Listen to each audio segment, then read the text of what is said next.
Bandeko balandi émission Reta Makiambi mbote bisika nyonso bozaye kolandela biso. Tolobiete année oyo pendenge yebani le 6 avril 1921 to salaki to fetaki centenaire ya papa Simon Kimbangu. Donc tozali na toute une année ya centenaire ya papa Simon Kimbangu. Oui, centenaire ya papa Simon Kimbangu na 1921 puis na 2021 100 ans. Oui. Tolobelaki makamwa ministère ya papa Simon Kimbangu makamu se bandeli ya musala. Papa Simon Kimbangu dans l'histoire to yebete atika biso le 12 octobre 1951 mais ndakisa na 1959 amonanaki na Maniema. Oh, amona na risusu ndenge nini yeko akufe. Papa Simon Kimbangu molimo monsanto ya solo. Papa Simon Kimbangu akendaki komonana na libota moko bazaba kimbangiste te en 59 qui pouvait parler de l'église kimbangiste. Alors abonana na libota wana mais batata oyo bakutanaka na ye oyo bamonanaka na ye batika biso na mokili paix à leur âme. Mwana na bango ayaki wana nkamba en tant que musulman pe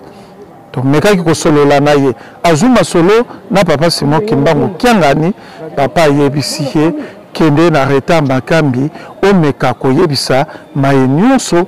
papa koko asala kuna na Maniema ya solo to yambaki ye to koyamba ye pote akwa koyebisa biso monene ya papa Simon Kimbangu na province ya Maniema kuna ezamboka ba Kongo te papa Simon Kimbangu pa yaka pona ba Kongo te mais toza na poso oyo o nyonso kolanda papa Simon Kimbangu ozala pembe ozala moyindo oza mwana na ye yango ndelero to ye tokomeka koyoka tata expliquer biso makambo oyo malekaka tango papa Simon Kimbangu ayaka na mboka na bango tolande na bokebi na bengami na kombo ya papa Abis Mwamba bin Abedi bin Abedi lakisi mwana ya Abedi. Donc papa nangai kombo na ye Abedi Sabasaba, mama nangai kombo na ye mama Azama Bakena. Nazali musulman nasambelaka na Islam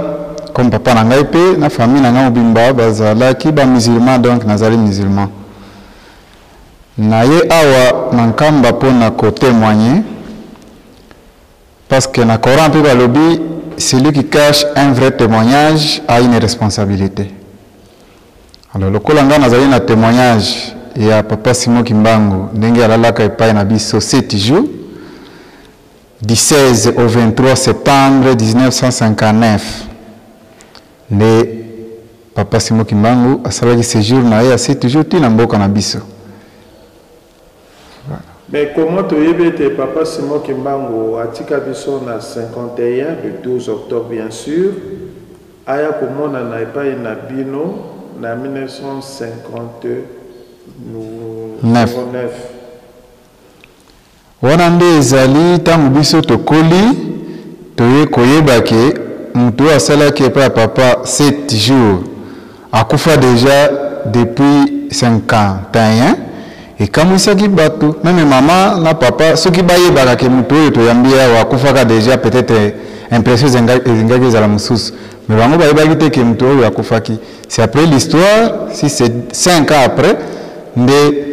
un pasteur Kimbangis aye koloba kete, mais muto zala ki wa kufaka déjà. Et on a vu les écrits talaga na mboka kuna, on ne savait même pas ce qui s'est passé en ville à propos de papa Simon. Donc c'est la question qu'on se pose jusqu'aujourd'hui. Comment? Est-ce qu'au départ, Tata Zaki n'a connaissance de l'église kimbangiste? Église kimbangiste comme telle et Zalakite. Mais quand c'est Zalaki na groupe moko boyekuna, to benga gabango bakita wala, baza bakimbangiste te, dans le vrai sens du terme, bango basambelaka souvent na bazamba, babande koyemba bakombo na bango ebele, on citait le nom de Simon Kimbangu. Alors on ne savait même pas, on pensait que c'est ok, maintenant explique-nous, comment est-ce que papa Simon Kimbangu a écouté na parents na yo? Ezalaki le 16 septembre 1959, papa Fandi bakiti ezalaka mboka wana atie makolo na molili libanda ya ndako na ye amoni mutu atelemi donc ayokaki te ke mutu azokota na lupangu to azosala boye te amoni kaka pembeni boye mutu oyo azotelema mobali papa atali ye atuni aweni nani ça c'est en dialecte ezali monoko ya mboka kuna na este kizimba aweni nani elingi koloba yo nani mutu yango ayebisi papa olia répondre alobi yo obosani nga papa tango ayoki mutuna wana obosani nga donc mutu yango ayebi nga nde naomona ye bien te mpo naza na mwinda soki oza na mwinda mutu aza kuna komona ye bien te papa alobi ça va eyaka kasi ofanda apesi ye kiti papa azwi kiti mosusu afandi azotalaka ye me azomona mpenza elongi oyo abi nayebi ye te akoti na ndako ayebisi mama onlete ubani c'est une sorte de ya mwinda moko kuna traditionnel aye atali nde ayebisi ye papa ngai nazoyeba yo te sunga ngai nayeba yo mpo elongi oyo malgré olobaki soki nabosani oyo ya solo nabosani yo nayebi yo te nde papa Simon qu'on ne savait pas encore que c'est papa Simon donc mopaya ayebisi ye nga namoni mwasi na yo ya liboso azali te mpo papa na biso à l'époque azalaki na basi mibale mwasi na yo liboso mama Mayuma ya mibale nde ezalaki mama na biso me mama Mayuma azalaki te présentement na minute wana akendaki kosunga yaya na biso oyo da Thérèse kokata korekolte baloso nde ayebisi papa ke mwasi na yo liboso aza te akendeki kosunga mwana na bino abimisa baloso na ye epuis yaya na yo Emile Kaongo aza chasseur aza handicapé akendaki kotala mitambo na ye alingaka makasi abomi kutu antilope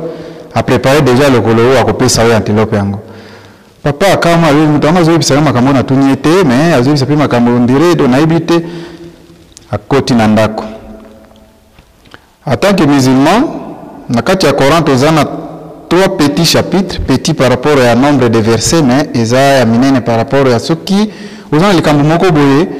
au lota qui soit ndoto ya mabe, soit kobanga côté lio na bututo il faut autant de versets on a plusieurs fois. Papa côté nanda ko atali mais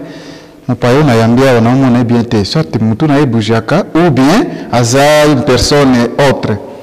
Nzambe la kisanga sunanga lokola bibia kolala awa titongo etana kala kisanga mutu azana. Na minute wana ndi mopaya yango qu'on ne savait pas encore les noms atindi mwana bibenga papa na yo aya benga ye azosambela sabenga ye papa ye abi makamuzoloba na yo kyango uzana kobanga uzoyibisa Nzambe ala kisayo sokinga nazali nani mimi natumwa na Bwana. Donc je suis envoyé par le Seigneur parce que Bwana en Swahili il y a deux significations. Si c'est l'épouse qui appelle Bwana, donc c'est son mari. Mais si c'est un homme de Dieu, toute autre personne qui a bengi Bwana, il a kisi Nzambe. Daibisi Bwana ananituma kwako. Le Seigneur m'a envoyé chez vous. Papa tourné Bwana gani? Quel Seigneur? Abiyo nani yo benga Bwana. Papa alobinga na yebi Bwana ezali muumba wangu donc mokeli na ngai ninga na bengaka Seigneur abiye mutu atindinga pa na yo tango ayoki bongo papa atelemi ayebisi mama tiela mupaya mai ya sokola ya solo tiela mai soki ya sokoli akolala awa et puis yo na bana nyonso tu na yaya na ngai wana bokolala na salon ngana kolala na chambre na mupaya ngo kombo na ina te azanoko. C'est à partir de là que bana na mama na batu nyonso zobenga mpayana noko parce que papa banoko na ibaza bakwange bazali bato ekolo na biso te donc il n'y a que lui seul qui savait ses oncles. Mama Zumai na cantine na savon mo boye basala ngona ba cendre c'est un savon traditionnel akena ngona simandaku na toilette atikiwana baisi mpaya kendo sokola mpaya ke sokola na sima de papa ebisi mama préparer biloko na kebenga pe papa na biso aya pe kotala mpaya o nazo comprendre bien te et puis tolala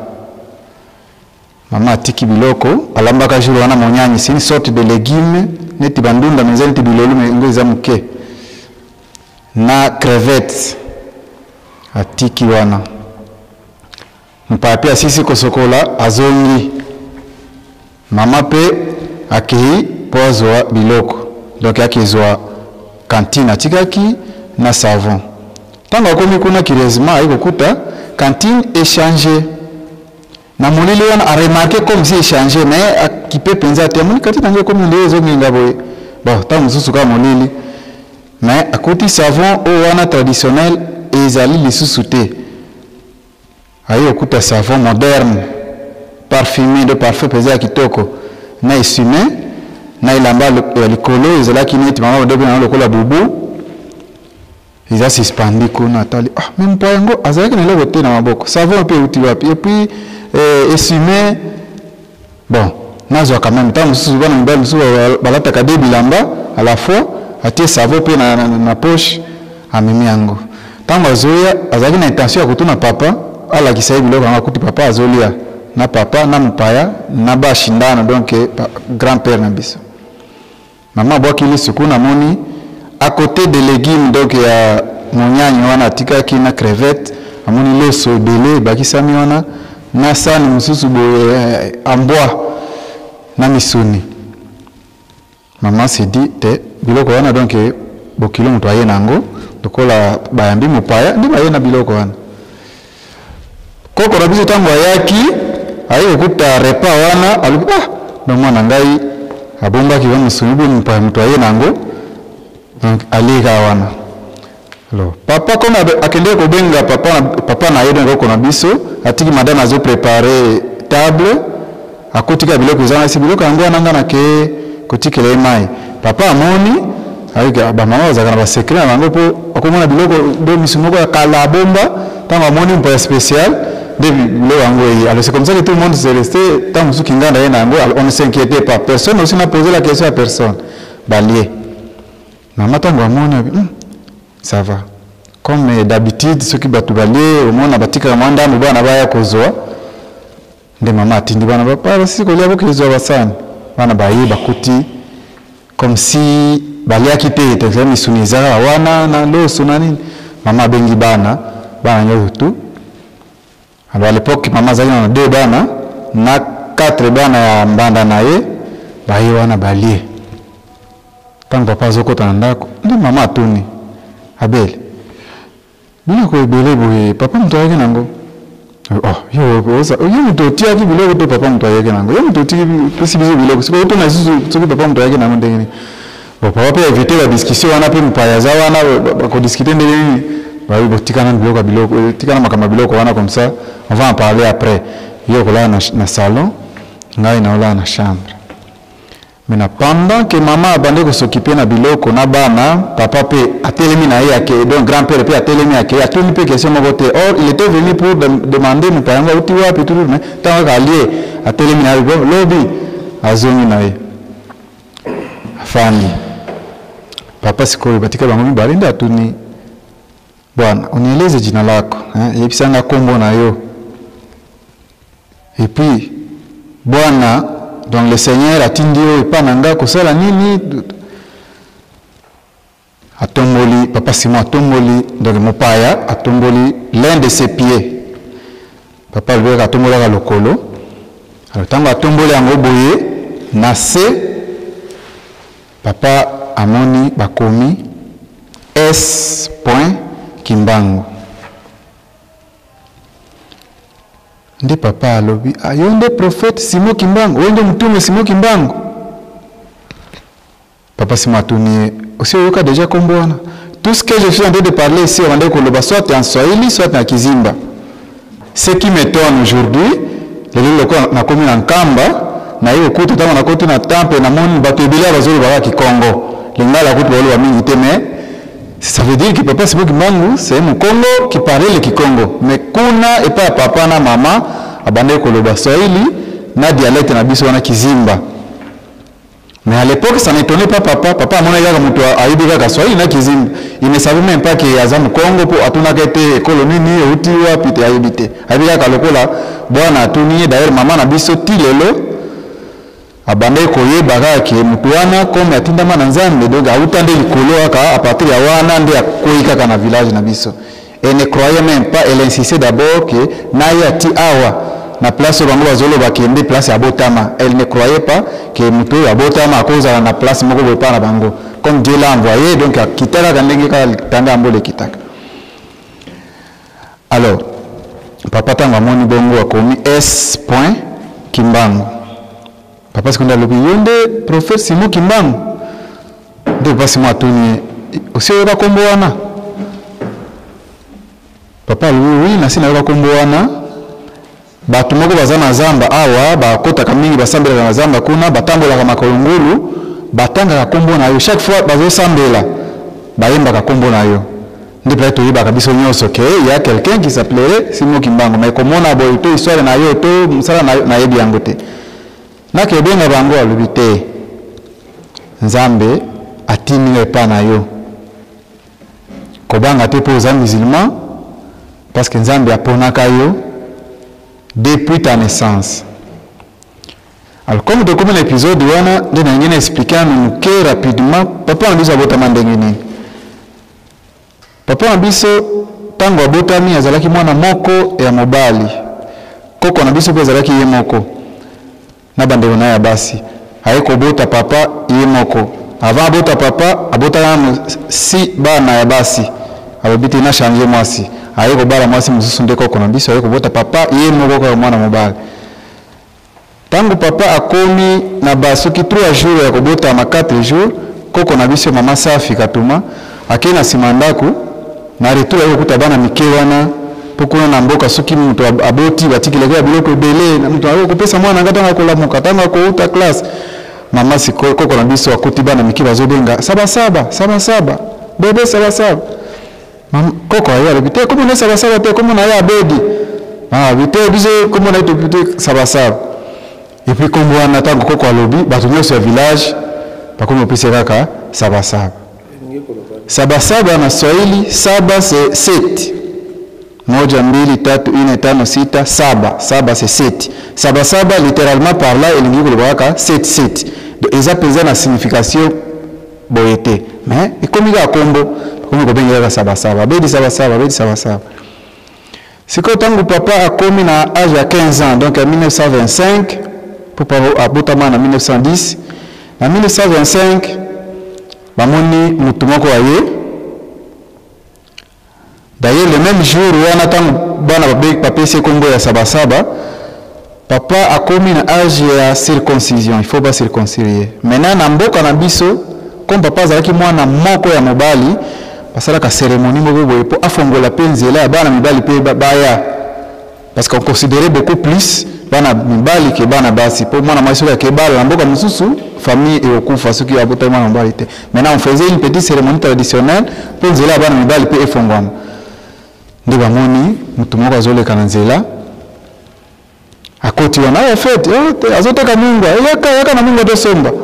ayo wana ndi atuni mwana uko mbona nani kombo na yo abedi saba saba ilakisi nini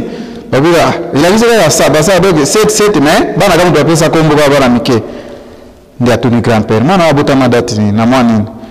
à l'époque papa n'avait pas étudié à yebi kutu le mois a commencé ou le mois a fini à habiter mwana habiter ya mwana abotami nde mon le 15 na moteki mungwa a yebisi koko na biso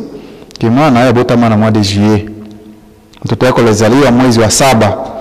donc abotami na mois de juillet za 7e mois solo mais deuxième signification ya kombo na ya saba deuxième saba wana okoyeba yango plusieurs années après koko na biso atiaka penza kate na yoki abibo na ebite abibo mungu etikali awa na kotekela bino te na tikeli bebe na mama comme ça va utiliser en ngana kei molekinzela wana pe yake bato na ikombo na ete ni provenance ni destination et puis aleka na ye maintenant 40 ans après nisiko papa Simon ayekoya maintenant tangu papa tozongi siko na histoire ya papa Simon tangu tango bakoti sikona ndako mama alobi bo bala na mpaya na chambre biso tolai na salon na bana nde papa atoni bwana nakutuma kufanya nini batindi yo kosala nini papa Simon alobi na ye awa kala te mindele bazokende sikoyo mindele bazokende na ndenge ya kanda il fallait bazala awa libela to bazala lisusu bambula ebele me bazokende bakubandoleka mbango awa bokomona bango me batiki batie ba piège ebele mitego mingi to ba piège ebele na bangomba ebele za kote na mito parce que na este kuna bangomba ezali ebele alors nde na ye kolongola ba piège batika ki yango papa ba piège yango eza ndenge nini ezali nde tango bango bakokende na lombango wana quelques mois après bango kokende pa na bango na poto bangomba wana wana bimisa milinga et wana bimisa basolo biloko moko ebele ko se exploser et ko provoquer ba maladie batu bakobela ba épidémie ko salema siko ba infirmier na biso bango balakisi bango penza musala penza malonga te ba okoka ko maîtriser ba maladie wana te ti batu bakoya koloba siko te tango tozaki na mindele maladie ezalaki te mindele bazonga kaka batu bako manifester partout jusqu'à ce que na l'état na bakonzi likoloba koloba bako décider kaka te bazonga pour vraiment tango tozaki na bango maladie ezalaki te mindele bakozonga siko pour la deuxième fois kozonga bango wana nde kozala liwa ndiango na ye pona longola babiloko nyonso wana tu quelque temps après bango bakomona kaka bazozela kaka ikosala bakomona eloko te ya solo abibo ya solo na butu kaka wana balalaka pete ayebisi papa naenda na kei kosala premier voyage na kei zwa babiloko wana yotikala me koyebisa mutu moko te papa Simon abeti 3 fois à disparaître na monsieur papa kaka na chambre wana papa atikali wana ya kobanga me kobanga papa ezalaki makasi me papa Simon asimbaka ye na tolo boye tango akotika na chambre asimbe na tolo bizala na kimia et puis abande mona biloko ebele me azokama lisusu te ekomi kaka atali boye amoni yango ndire otalaka film eleki nango tango azongi na 5 heures papa outi parce que minimum tosambelaka na 5 heures juste ou 5 heures quart selon le climat tango outi na mosquée azozonga siko na ndako nde akutani na ye amoni ndenge azokita neti un ballon d'air la azongela na zongi bamoni siko na porte ya chambre ya ndako ya papa babiloko ebele donc beaucoup de matériel neti ba munitions de guerre ba bidon ezana ba liquide mususu na ba poudre papa biloko ebele bomemi yango ndenge nyonso te na mimi yango kaka daye na ye nango mpo omona parce soki nayaka nango te ngaki omona biloko yango alobaki emonani te sinon j'allais détruire nange nabebisa biloko nyonso kaka kuna nabebisi kutu ebele oyo na ye nango kaka mpo ondimaka ke na ye na biloko bazwi biloko na papa na ye bakotisi yango na ndako et puis na chambre précisément lobi nango ayebisi ye bo papa abedi nazokende lisusu mais nayebisi yo belela nakoti basimitiere eza sali te belela famille na bino babongisa basimitiere papa alobi te tozana papa oyo abelelaka kapita du village ye nde abelelaka te yo belela po soki abeleli bato bakoyoka kaka awa nga naza na posa bato bayoka bato ebele papa après prière à 5 heures abandi kobelela tosafishe makaburi tobongisa basimitiere mutu na mutu akende kobongisa bisika na ye bisika bakunda ndeko na ye sikobiso toza na village monene me toza na baclan alors chaque clan baza na cimetière na bango na tongo na mutu nyonso azalaki na programme okende kosala bilanga to kotala soki kopipa mbisi ainsi de suite bango nyonso balamuki nakolama kaka babandi ba 6 heures du matin babandi mosala alors tant babandi mosala les villages voisins mpe bango basali mpe mosala un village qui a suivi alors ndela ya papa wana ekendaka ti na Lumuna c'est à plus de 30 km en mboka na biso Kaparangau Kampene Kasongo bato nyonso ya contré wana bayoki kaka neti kapita na bango mutu abeleli ke bo arranger ba cimetière c'est ainsi que na mopaya oyo azalaki côté mosusu abia idée kapita lobi ya mboka yonga pe na kepa na biso mbangu na kende koyebisa bango tango koma na mboka elandi wana kuti kaka musala ngo salama tia koma na mboka na bango il ne dira rien kuti kaka bato ba sala musala na pourquoi papa zongi na ndako po papa sima bisa ko mona bato akoye belé na kozala te po bakobanda koya ko bamusu bazo féliciter bamusu bazo tuna o mituna alors na kozala te papa moni penza bato bazo ya kaka papa bedi mais yo penza kala nyonso ozala ki wa pepe c'est idée aboye tala ba sali biso mo to comprendre que do kezaki na ngoma be et puis ndenge nini mungongo na yo na bato ya mboka songoro mboka kingani bazo ya ko tuna bi mengai nyonso wana ibite idée ilinga kaka et puis c'est comme ça. Na pourquoi papa lobibo papa simoyoka lelo ndenga nazobenga papa simo mais notre papa l'appelait bwana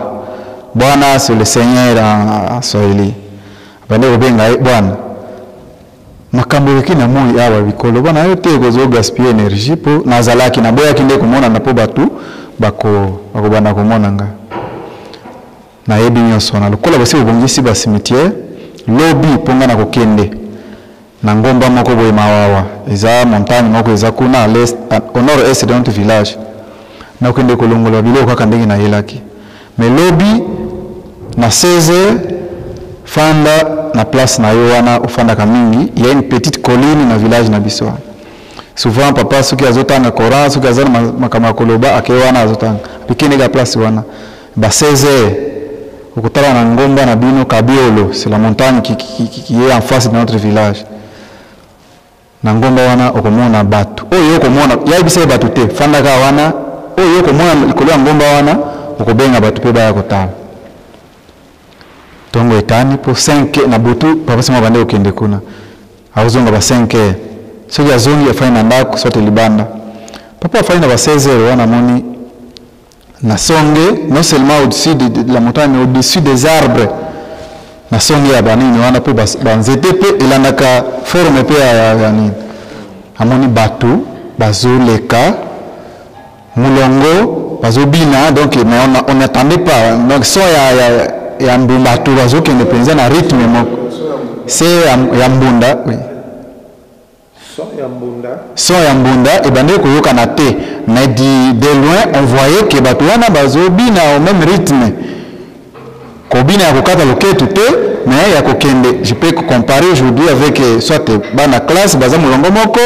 ou sinsane nde na mona ka bakimangisa bakenda kawana défilé donc les gens défilaient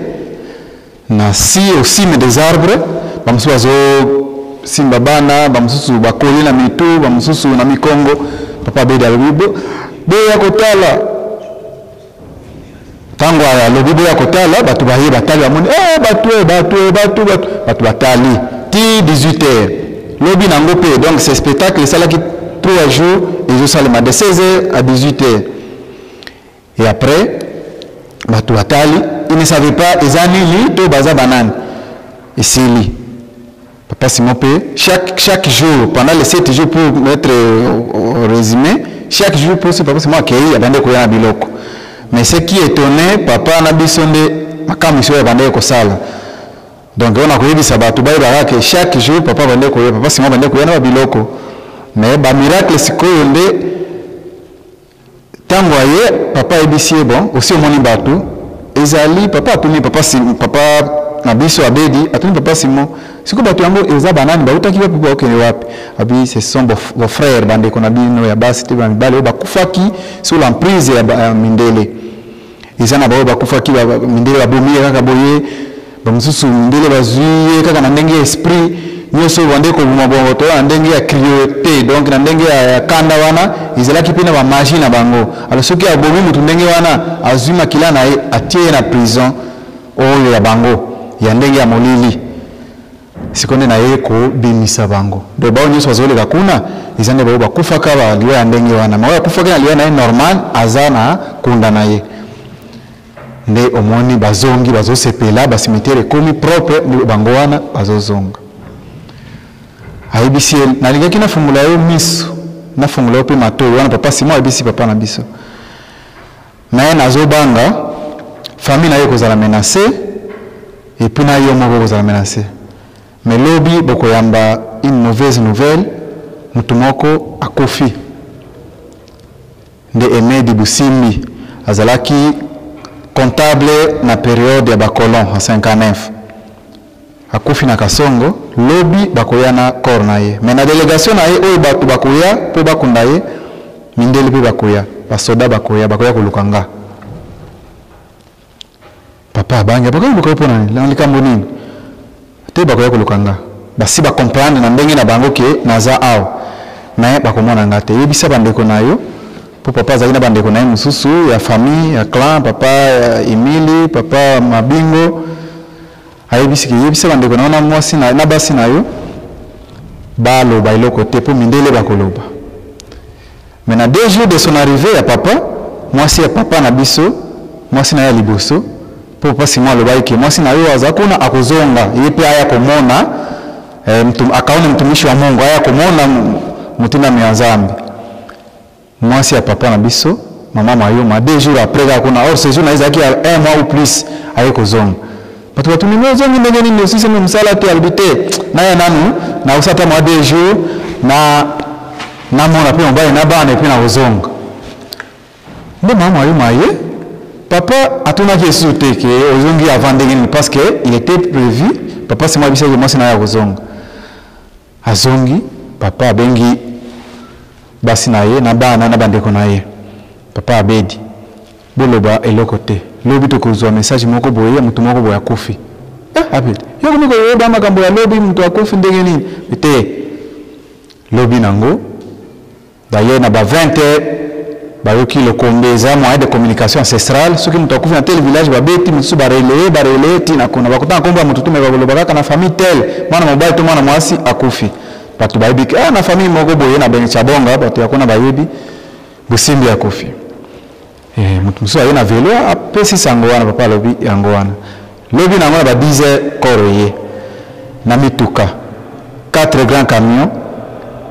eye na basoda ebele bazobela mboka nyonso lobi kesho kumaziko donc lobi boka na bino nyonso na enterrement donc le même jour d'ailleurs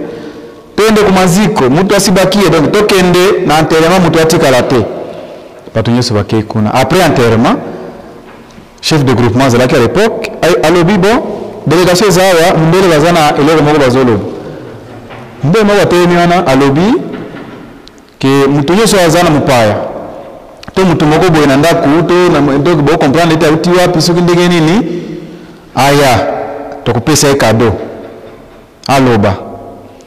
alors comme il ne s'exprimait pas bien vraiment en swahili ayeko pesa maloba na mutumuni mususu ya kote na biso kuna yebisa bandeko na clair nde mutu wana atelemi alobi soki bozana mupaya na mboka na bino to mutu moko bazosala ba magie to ba miracle to façon moko bozo comprendre te kombo na ekutu Simon Kimbangu nde watu balobi Simon Kimbangu siko bato basambelaka na kombo na ye wana basituki parce que pour eux savaient déjà que Papa Simon akufa balobi nini papa Simon préfet na biso akufa kala biso bakoluka ye kaka matanga boye bokolula bato wana bandi se soulever il savait quelques histoires de Papa Simon ba comprendre que akoki kozala pe balobi azate bolokola bolobi azate to bandi siko fui ndako pandako babandi siko kufuye na ba force publique à l'époque chaque ndako papa moni ko banga lokola komi contrôle boye ndako na ndako faut na zonga papa aleki na sima ndako wana na zamba ti epana ye abia akende ko signaler noko qu'on appelait noko que awa contrôle commis sévère aye boye akuti noko afandi na se ya nzete moko ezawana ti lelo nzete wana ezali na kiti ya papa. Alors il devient un vieillard. Donc koko penza mandefuti awa. Donc aiza penza papa lobi, papa Simon lobi, abedi unaenda wapi? Okay wapi? Na eko yebisa yo koto yo contrôle bandis. Nyoso nazomona yo zonga kaka. Pourtant musuku na bakotia yo ka uza wapi yo zonga boya nzela moko bakomona ngate. Bawe bakomona ngaba ko ngate. Papa zongi sunzela na ya kotena bango bakumi na village yo ezali pene na oya biso. Abandi ko ya pe délégation pour bapekisa mutu moko te a précédé bango diba kenaka ka batali chaque case. Papa ye tranquillement ba comité na ndako wana. Ta ba komi na lupango papa baleki. Pamsu baleki gendarme mususu amona kiye. Ndi atoni papa po papa telemi kaka na ndako biso ke dokomi na ndako na yo otikali tokena ba oyo bandako na bango ezani boy. Papa komi wana atikali de gendarme wana moko soda moko atuni papa mzee ule ana miaka ngapi atuni koko wana koza wanambula boni papa yebisi anaweza kuwa na miaka 18 donc au moins 80 ans 80 ya mke ona koza taba 100 wana koko nawe papa wewe koko ambiso bango penza babazo wangu lwe tirage oyo ya wewe azali gendarme wana aleki bazoluka bo comme biso tokelo kana mutango toluka ça va baleki na bango comme le village na biso za avant dernier village pe bakei pe bamona pe mutu te alors nyoso wana papa zongi akoti papa Simon za wana abandi koseka mjomba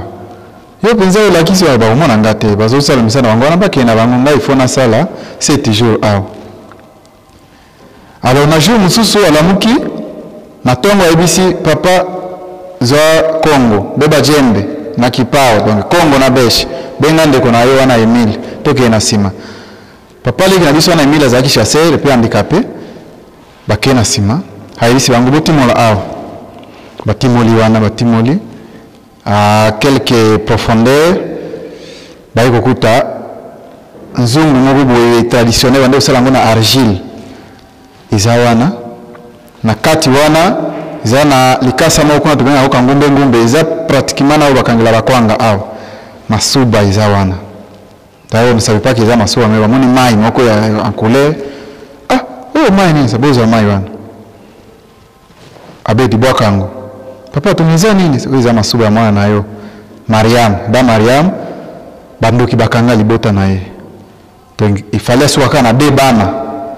ils ont vu que parce que au moins ndenge yozawana obota makaka papa na aza mwana moko ya mobali yepo obota ngaka mwana moko alors ils a plan bandoki batia na familia bana bonobisaka moko ya mobali msusu wana ya basi même tellement mwana ya mwasi côté ya kokende moko kaka ya mobali be bango ya basi tout parce que à l'époque on considérait vraiment une fille comme si azokende kaka na mboka msusu alors na longoli nyoso wana to tamba tomboli mwanzungu wana bakuti na se wana poso ya antilope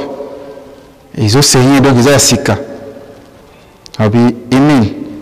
oyo antilope moko bomaka mwasi na zaki na zemi tu t'es préparé pour opesa wa massage wa botisa kawana bina kopesa bango alors il y avait mutu moko na famille na bino abande ko s'attendre que ba kolia ngo penza nyoso mobino metango yo pesaka tekaka ngo et ça là une tema lukunya azoa une partie yo pesa bango ya muke ati yango wana yango mona ko boma isuzu banyama te ndenge bande ko boma mais à partir ya lelo oko continuer ko boma banyama na yo oyo Zambia tira ko ke boma nisiko pas mila yo comprendre parce que à mon avis penza que mitambo na yezo kanga isuzu banyama te ndenge zalaga na kalme ne comprenez pas pourquoi il pensait que peut-être banyama ngo ba mayele ou bien ba makelele abatu azuka ni banzamba kuna katikati après papa mila le vraiment na c'est parce que papa mila toni abete mwamba wako kwa mfumo donc noko na za kanganga abete azana nganga te azaka kataka watu basambu la kazu vraiment mimi ngo nso yebya ndenge nini mbunda te eloko te esili alors tangu mama na biso makolo to donne mwasi alibosia papa azongaka mama tuni mozongi afa ndenge nini abite na yeka ka matala bia na kozonga mama wele biso nini bandi ko siko kolia yaka nango kitunga apimisi wa biloko ba mbisi banini mama yeko mona boyeke ndima oyo toliaki yango eza papa mupaya na biso donc noko apesa biso mbumeza guma kasi alipona kozonga na histoire wana ya mbuma na zoyebisa balandi ke nyoso na zeli koloba na zoko ma livre alors livre wana nde natiaki makambo nyonso awa tango nazo raconter eza un peu appel mail nzusu pe de koyoka yango te po histoire talaka keloko esalamaki pendant 7 jours livre nde yango oyo alors livre oyo titre nango ezali wana c'est l'apparition de papa Simon Kimbangu à un musulman. Alors nayaki nango na nkamba pour na présenter papa pour amona livre na komaki nyoso yango oyo na préciser que nazali musulman ko bomba témoignage ezali responsabilité. Musulman nyonso azali kolandanga na mondimi nyonso ayebi ke soki ebombi témoignage ya vrai. Mais kopesa pe témoignage pe ya lokuta ezali pe responsabilité ezali ngambu. Il faut toujours. Nazali Reverend Kapuli Mauricio, nasali 16 ans na Maniema. Lelo nakomi déjà na collège. Makambo oyo papa Abubakar Abedi azali mwana ya papa Abedi alobi ezali ya solo. Makambo ezali mingi kuna. Jusqu'à maintenant moto soki ozali na malade, il faut que na 7 jours. Osali kaka 7 jours wana bazali ko bandela yo ozongi obiki déjà. De likambo ezeko leka kuna. Ngai natikaki ba machine ya brique pona kupresser tout ça la site ya 7 jours. Collectivité ya Maringa na groupement ya Kovokov. Okay. Localité Mabingo. Il faut toujours. Ndenge papa ndeko na biso ya musulman lobi ngai natinda makepa tata mokonza bule na ngambo ya bamboka na bango. Mboka oyo lobi nakomaki na mboka wana. Tant nakoma na mboka babaki na Kimbangiste babetelanga lisolo te papa Simon Kimbangu alikaka na mboka na bango na 1959. Meloko moko atikela bango motuya atikela bango mbila.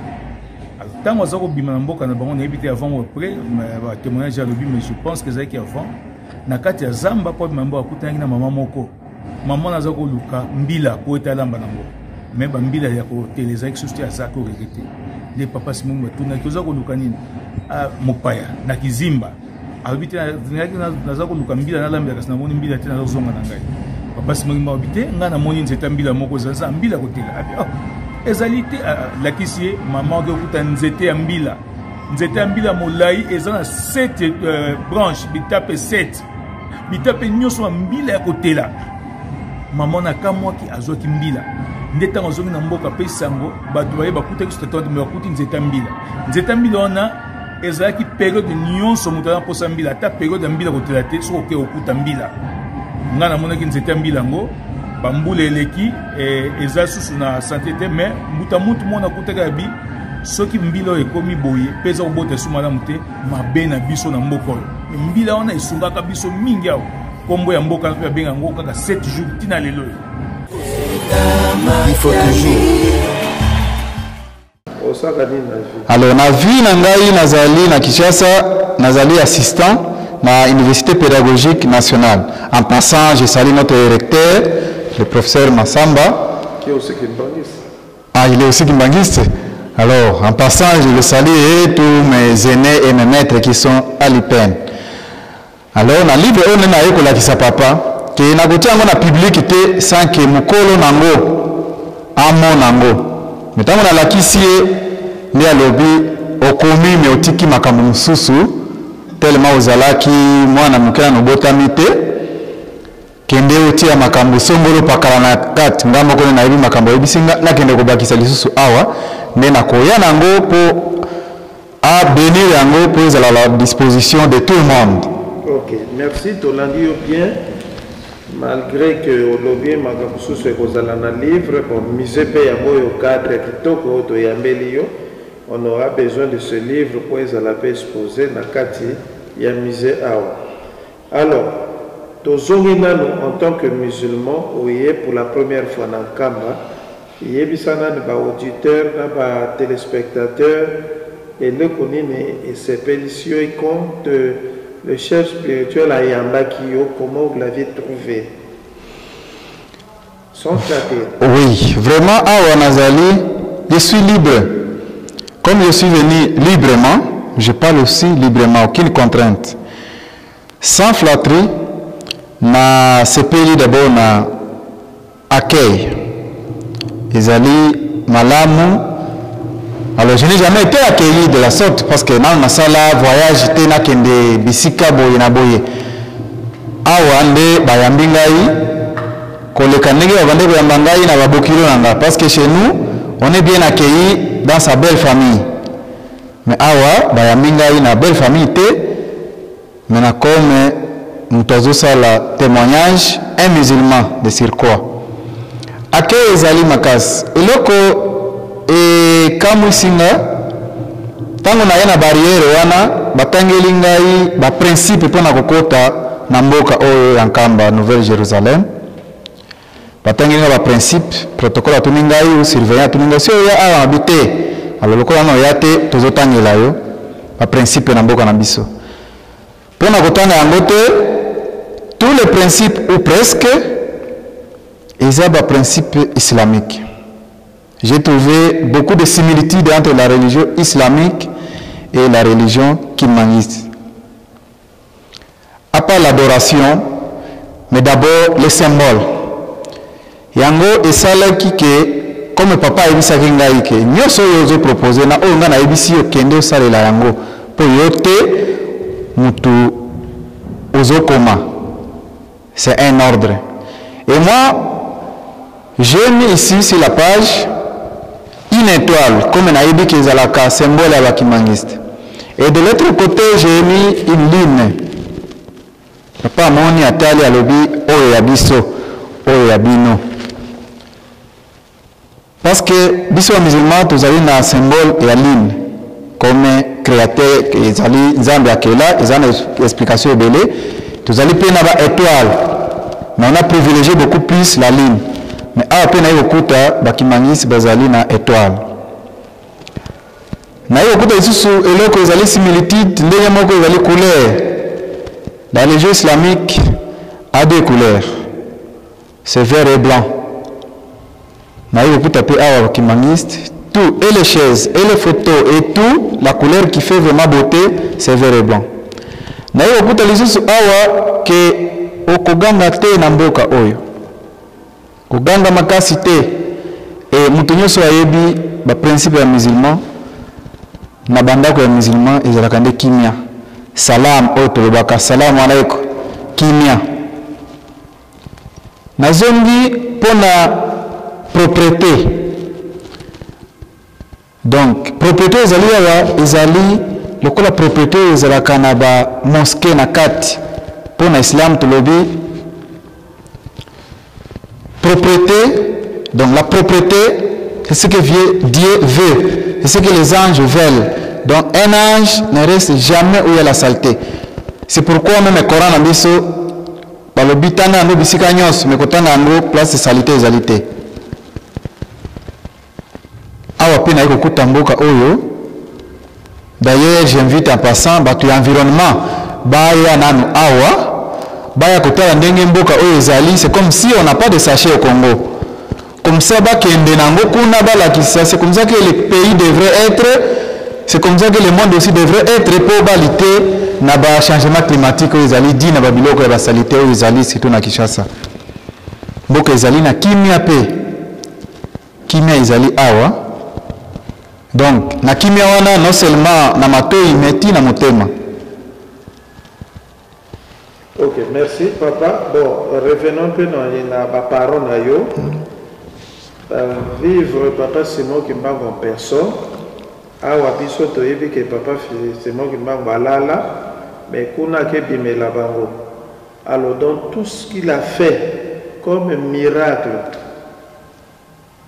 batikala ki konde ma ba changer religion ou bien ils sont restés tels ti batika moké. Et yo moko pe par rapport à tout ça. Vraiment. Wana 7e jour papa Simon tango azali ko kende. Alobi alors papa alobi batu na yo basambela kombo na yo nakende ko benga bango malgré zo kende po ba mona yo quand même parce que bali la kayo. Et puis alobi nini nakende ko sambela na bango elongo papa Simon ebisie tika la musulman. Lingomba ekoya malheureusement okozala te lingomba ekoya dini takuya chini ya maji ça veut dire côté ma etolaka donc alambushi lingomba ekoya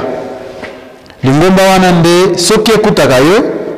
nde olingaki okota lingomba wana mais tika la musulman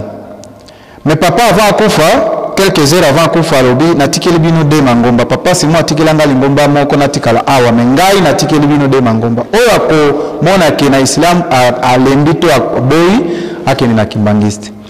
oyo mona ke na kokena kimbangiste atikala musulman c'est ainsi que tout le monde Obaye Biso, Bana Abedi Sabasaba, nous n'avons que deux religions.